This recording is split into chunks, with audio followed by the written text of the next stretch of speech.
Hormuz జలసంధి రేపు తెరుచుకుంటది, ఎల్లుండి తెరుచుకుంటది. 24 గంటలు, 48 గంటలు మా ఒత్తిడి ఫలించింది, మా దెబ్బకి భయపడిపోయింది, ఇరాన్ వణికిపోయింది, మమ్మల్ని బతిమలాడుతున్నారు, యుద్ధం ఆపమంటున్నారు. ఇట్లాంటి ఎన్ని సొల్లి కబుర్లు చెప్పుంటాడు. ఒక దేశ అధ్యక్షుడు ఇంత దరిద్రంగా ఎప్పుడూ చెప్పుండడేమో.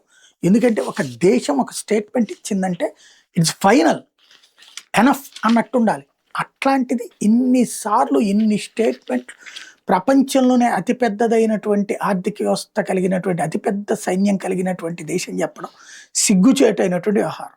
ఇప్పటికీ హార్ముజ్ జలసంధి మూసినే ఉంది. ఇరాన్ హార్ముజ్ జలసంధిని మూసేసినే ఉంది.